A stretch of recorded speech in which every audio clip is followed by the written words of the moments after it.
Hello दोस्तों, जय हिंद, जय भीम, जय संविधान। एक नई क्लास हम आपके लिए लेकर के आए हैं जो सब्जेक्ट कोड रहेगा BPAE 144। ये सब्जेक्ट कोड रहेगा। सामाजिक नीति और प्रशासन ये विषय है। Social policies and administration. इस सब्जेक्ट कोड के अंदर हम एडमिनिस्ट्रेशन से जुड़े हुए और पॉलिसीज से जुड़े हुए सवालों को समझेंगे।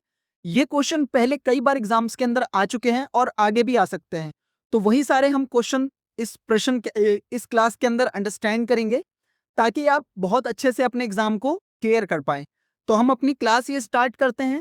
पहला जो क्वेश्चन है इसके अंदर, पहला जो प्रश्न है, सामाजिक नीति का अर्थ क्या है? What is the social policy? जब आप ये शब्द पढ़ते हैं सामाजिक नीति, तो आपको मालूम पड़ जाता है कि सामाजिक नीति वह नीति होती है जो समाज के लिए तैयार की जाती है। सामाजिक नीति राज्य या सरकार द्वारा समाज के कल्याण, न्याय और समानता को बढ़ावा देने के लिए बनाई गई योजनाओं और कार्यक्रमों का समूह है। जो भी सामाजिक नीति में नीतियां बनती हैं वो किस लिए रहती हैं? समाज के कल्याण के लिए, न्याय के लिए और सब लोग एक समान हैं इस बात को बढ़ावा देने के लिए। जितनी भी योजनाएं और कार्यक्रम होते हैं वे सब इसी समूह का हिस्सा हैं। इसका मुख्य उद्देश्य समाज के कमजोर, वंचित और हाशिए पर मौजूद वर्गों के जीवन स्तर में सुधार करना और सामाजिक असमानता को कम करना है। जिस तरीके से समाज में असमानता फैल रही है, ये जो नीति है सामाजिक नीति, इसका कार्य है समाज के अंदर जो असमानता है उसको लेवल में लाना, बराबर करना, और जो लोग हाशिए पर चले गए हैं, जो लोग बहुत एक पिछड़े हैं, उनको क्या है, मुख्य धारा से जोड़ना है। यही होता है सामाजिक नीति का कार्य। अगले प्रश्न की तरफ अब हम चलते हैं। नीति निर्माण प्रक्रिया के मुख्य चरण बताइए। Main stages of policy formulation. किस तरह से नीति निर्माण प्रक्रिया कार्य करती है, उसके मुख्य चरण क्या होते हैं, उसके मुख्य स्टेप क्या होते हैं, मेन स्टेप्स क्या होते हैं, उसको हमें अंडरस्टैंड करना है। नीति निर्माण एक सतत प्रक्रिया है जिसमें ये सारे पॉइंट शामिल हैं। जिसमें आता है पहले समस्या की पहचान। हमें पहले ये फाइंड आउट करना होगा कोई भी नीति निर्माण करने से पहले कि एक्चुअल में मुद्दा है क्या, प्रॉब्लम है क्या, कहां पर लैक आ रहा है, कहां पर इशू है। तो उसके लिए क्या होता है, किन सामाजिक मुद्दों का हल करना है, उसकी एक लिस्ट को प्रिपेयर किया जाता है। फिर उसके बाद नीति निर्माण का कार्य चालू होता है। विकल्पों की खोज और कानून का मसौदा तैयार करना। विकल्पों को खोजना होता है, विकल्प ढूंढने होते हैं कि भाई कौन सा विकल्प इसके लिए बेटर रहेगा, और पूरा एक कानून का मसौदा बनता है। नीति को अपनाना, विधायिका द्वारा कानून पारित करना होता है। भाई वो जो भी हम नीति बनाने वाले हैं उसको पारित भी तो करना पड़ेगा, तभी तो लोग मानेंगे। तो उसके लिए क्या होता है, कानून पारित करना होता है। अगला जो स्टेप आता है इसके अंदर वो आता है क्रियान्वयन का, नीतियों को लागू करना। अब क्या होता है, जब वो कानून पारित हो जाता है तो नीतियों को लागू करना पड़ता है। जितने भी जैसे IAS है, IPS है, इनका यही कार्य होता है कि नीतियों को इनको लागू करवाना होता है। जितने भी कानून बनाए गए हैं विधायिका द्वारा, ये उसको सही सुचारू रूप से लोगों को बताएं और उन कानूनों का पालन करवाएं। अगला जो पॉइंट आता है इसमें लास्ट पॉइंट होता है मूल्यांकन का। नीति के परिणामों और प्रभाव की समीक्षा करना। अब इसका एक पूरा एक डेटा तैयार किया जाता है कि भाई जो हमने नीतियां तैयार करी थी उसके क्या परिणाम रहे और प्रभाव क्या रहे, उसके क्या लोगों को उससे फायदा पहुंचा है। तो उसके लिए क्या होता है, मूल्यांकन करना आवश्यक होता है। अगले प्रश्न की तरफ अब हम चलते हैं। सामाजिक प्रशासन से आप क्या समझते हैं? सामाजिक प्रशासन क्या होता है उसको हमें समझना है। What is the social administration? सामाजिक प्रशासन लोक प्रशासन का वह हिस्सा है जो सामाजिक नीतियों को लागू करने और सामाजिक सेवाओं जैसे स्वास्थ्य, शिक्षा, आवास के वितरण से संबंधित है। ये जितनी भी चीजें हैं जिसमें स्वास्थ्य हो जाए, शिक्षा आ जाए या आवास हो जाए, ये सारी चीजें वितरण जो होती हैं, ये सामाजिक सेवाओं के अंतर्गत ये वितरण इनका किया जाता है। तो इनकी नीतियां तैयार की जाती हैं। सामाजिक प्रशासन क्या करता है, लोक प्रशासन का वह हिस्सा है जो सामाजिक नीतियों को लागू करने और सामाजिक सेवाओं को, ये सारी जो सेवाएं हैं, स्वास्थ्य, शिक्षा और आवास, इनके वितरण से संबंधित है। ये इनके वितरण को देखता है। ये सुनिश्चित करता है कि सरकारी कल्याणकारी योजनाएं वास्तविक लाभार्थियों तक सुचारू रूप से पहुंचे। भाई जो भी सरकार कल्याणकारी योजनाएं बना रही है वो किसके लिए बना रही है? वो मेनली उन लोगों के लिए बनाई जा रही है जो बहुत ही ज्यादा हाशिए पर हैं, जो बिल्कुल एक मुख्य धारा से हट गए। जैसे आज की डेट में भी क्या होता है, कई बहुत ज्यादा लोग जो हैं वो गरीबी रेखा से नीचे हैं, जिनके पास खाने को एक मतलब के पूरे टाइम पे खाने के लिए उनके पास अनाज तक नहीं है, है ना। इतने एजुकेटेड नहीं है जो उनको कोई नौकरी मिले, मजदूरी करते हैं, मेहनत मजदूरी करते हैं और अपने परिवार का पालन पोषण करते हैं। अब उनके जो बच्चों को पढ़ाने की जो ज़रूरतें हैं या जो उनको बच्चों को पढ़ाने के लिए जो भी इनिशिएटिव करेगी वो गवर्नमेंट बहुत ज़्यादा निचले स्तर पर इसलिए करती है ताकि वो लोग भी पढ़ सकें, है ना? इसलिए ही जो एजुकेशन का रेट है या एजुकेशन की कॉस्ट है वो गवर्नमेंट बहुत ज़्यादा हाई नहीं करती है।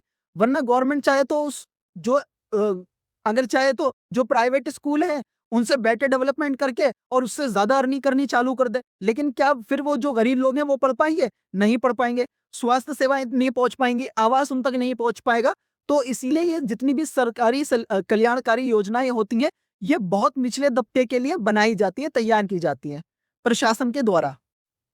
अगले प्रश्न पे चलते हैं अब हम। राष्ट्रीय शिक्षा नीति 2020 के प्रमुख लक्ष्य क्या है? ये जो राष्ट्रीय शिक्षा नीति है, जिसको हम बोलते हैं मेजर गोल्स ऑफ एनईपी 2020, इसके मुख्य लक्ष्य क्या है वो हमें समझने हैं। नई राष्ट्रीय शिक्षा नीति एनईपी 2020 का मुख्य उद्देश्य भारत को वैश्विक ज्ञान महाशक्ति बनाना है। यानी कि भारत क्या बने, एक ग्लोबली ऐसा हब बन जाए जो ज्ञान का, जो एजुकेशन का हब कहलाया जाए। इसका उद्देश्य यह है। ये बहुत ही इंपॉर्टेंट क्वेश्चन है, इसको बहुत अच्छे से अंडरस्टैंड करना। इसके प्रमुख लक्ष्य हैं शिक्षा का सार्वभौमिकरण। इन द मीन्स के जो भी शिक्षा है, शिक्षा का सार्वभौमिकरण, इट मीन्स के हर बच्चे को, हर तबके को, हर समूह को, चाहे वो गोरा हो या काला हो, चाहे वो गरीब हो या अमीर हो, चाहे वो गांव में रहता हो या शहर में रहता हो, उसको शिक्षा मिलनी चाहिए। व्यवसायिक शिक्षा पर जोर।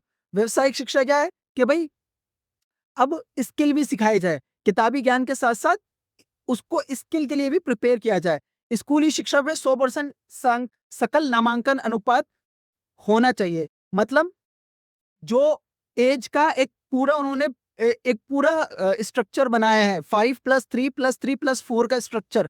उसके अकॉर्डिंग जब बच्चा जितनी उम्र का हो उस उम्र के हिसाब से जिस क्लास में, जिस कक्षा में उसको होना चाहिए वो वहां तक पहुंच सके, उसका एडमिशन हो पाए, है ना? बहुविषयक मल्टीडिसिप्लिनरी दृष्टिकोण अपनाना। इट मीन्स अगर आपके पास कोई प्रश्न आया है तो उस प्रश्न का उत्तर हर तरीके के विषय में आप दे पाओ। ऐसा नहीं कि अगर कोई विषय सामाजिक विज्ञान से रिलेटेड है तो सामाजिक विज्ञान का स्टूडेंट उसको समझ पाए और उसका आंसर दे पाए। वो किसी भी विषय में उसको समझा सके, ऐसी एबिलिटी तैयार करनी है। और सतत विकास लक्ष्य एसडीजी 4 के अनुसार समावेशी शिक्षा प्रदान करना है। यानी कि हर किसी को शिक्षा कम से कम रेट पर मिलनी चाहिए, कम से कम कॉस्ट पर मिलनी चाहिए। अगले प्रश्न की तरफ अब हम चलते हैं। मनरेगा, एमजी नरेगा के क्रियान्वयन की आलोचनात्मक समीक्षा कीजिए। Critical evolution of MG NREGA implementation. MG NREGA के बारे में इसमें समझना है हमें। मनरेगा जिसको हम बोलते हैं हिंदी में, इंग्लिश में बोलते हैं एमजी नरेगा, उसको हमें अंडरस्टैंड करना है। ये बहुत इंपॉर्टेंट क्वेश्चन है, अंडरस्टैंड करिएगा अच्छे से। मनरेगा ग्रामीण क्षेत्रों में रोजगार की गारंटी देने वाला एक सफल कानून है। इसकी आलोचनाओं में प्रशासनिक देरी, तय मजदूरी से कम भुगतान, आधारभूत संरचना में कमी और भ्रष्टाचार, फर्जी जॉब कार्ड की समस्या शामिल है। एमजी नरेगा जो है ये काफी समय से चल रहा है। ये जब भारत के अंदर कांग्रेस की सरकार थी, कांग्रेस की सरकार से ये प्रोग्राम चल रहा है एमजी नरेगा का, मनरेगा का। इसमें ग्रामीण क्षेत्रों में रोजगार की गारंटी दी जाती है। पर इसमें प्रॉब्लम अब क्या आने लगी है कि प्रशासनिक कामों में देरी होने लगी है। तय जो मजदूरी तय हुई है उससे कम भुगतान हो रहा है, आधारभूत संरचना में कमी आई है और भ्रष्टाचार भी इसमें संलिप्त हो गया है। इसके प्रभावी क्रियान्वयन के लिए सामाजिक अंकेक्षण, सोशल ऑडिट को मजबूत करना आवश्यक है। सोशल ऑडिट इसका होना चाहिए, तभी इससे क्या रहेगा कि सही तरीके से, सही रूप में, सही व्यक्ति को ये जो प्रोग्राम है इसके थ्रू लाभ मिल पाएगा। अगले प्रश्न की तरफ अब हम चलते हैं। भारत में बुजुर्गों के लिए प्रमुख सामाजिक कल्याण योजनाएं क्या हैं? वो कौन सी ऐसी सामाजिक कल्याण योजनाएं जो बुजुर्गों के लिए बनाई गई हों? Welfare schemes for the elderly, इसको हमें अंडरस्टैंड करना है। भारत में बुजुर्गों के सामाजिक और आर्थिक कल्याण के लिए कई योजनाएं चलाई जा रही हैं, जिनमें प्रमुख हैं कौन कौन सी? एक तो है इंदिरा गांधी राष्ट्रीय वृद्धावस्था पेंशन योजना, जिसका नाम है IGNOAPS। ठीक है, इंदिरा गांधी राष्ट्रीय वृद्धावस्था पेंशन योजना। दूसरा आता है इसमें अटल पेंशन योजना APY। तीसरा आता है इसमें प्रधानमंत्री वय वंदना योजना PMVVY, ये प्रधानमंत्री मोदी जी ने ये लॉन्च करी है। योजना, जिसमें क्या है कि जितने भी बुजुर्ग लोग होते हैं उनको क्या मिलती है, पेंशन मिलती है। ठीक है, तकरीबन 2-2.5 हज़ार रुपए मिलते हैं हर महीने। तो ये योजना बनाई गई है। इसके बाद हम चलते हैं तो इसमें एक और योजना आती है, राष्ट्रीय वयोश्री योजना। बुजुर्गों को शारीरिक सहायता उपकरण प्रदान करना, पैसों के साथ साथ कुछ शारीरिक उनकी मसाज के लिए, या कुछ बुजुर्गों के गले में प्रॉब्लम हो जाती है, कुछ के कमर में प्रॉब्लम हो जाती है, तो वो बेल्ट आती है ना, इस स्कीम के अंदर, इस सहायता प्रणाली के अंदर इस तरीके के उपकरण दिए जाते हैं बुजुर्गों को। अब हम अगले प्रश्न पर चलते हैं। लक्षित सार्वजनिक वितरण प्रणाली टीपीडीएस की सीमाएं क्या है? Limitation of TPDS. टीपीडीएस को हमें समझना है। इसके अंदर टीपीडीएस गरीबों को उचित मूल्य पर खाद्यान्न प्रदान करती है। इसकी मुख्य सीमाएं और कमियां ये हैं। वास्तविक गरीबों को राशन ना मिलना। देखिए, गवर्नमेंट ने ये जो स्कीम लॉन्च करी है, इसमें क्या है कि जो गरीब हैं एक्चुअल में उनको राशन तो मिलता नहीं है, लेकिन जो लोग ठीक भी हैं, जो घर परिवार से संपूर्ण हैं, वो क्या करते हैं, उनका राशन खा जाते हैं। तो ये क्या हो रहा है, एक अपवर्जन की त्रुटि इसमें देखने को मिली है। अपात्र लोगों द्वारा अनुचित लाभ उठाना, समावेशन की त्रुटि। मतलब क्या है कि लोग, जिन लोगों तक वो राशन पहुंचना चाहिए, जिन लोगों को वो राशन मिलना चाहिए। अब एक छोटा सा एग्जाम्पल है कि ये जो राशन होता है ये कहाँ पहुंचता है, नियर बाय आंगनवाड़ी में पहुंच जाता है। पर आंगनवाड़ी से क्या होता है कि वो लोग भी ये राशन ले जाते हैं जो कि इसके हकदार नहीं है। जो गरीबों को मिलना चाहिए वो लोग वो ले जाते हैं। अब ये पॉइंट देख लेते हैं इसमें। खाद्यान्न का समय पर वितरण ना होना, जो सामान पहुंचता है उन सारी एजेंसीज में, उन सारे जगहों पर, उसका समय पर वितरण नहीं हो पाता है, और इसके अंदर भी भ्रष्टाचार और कालाबाजारी होने लगी है। जहां पर सामान पहुंचता है वहां वो क्या करते हैं, जो नियर बाय परचून वाला है उसको ये सामान आधे रेटों में बेच देते हैं।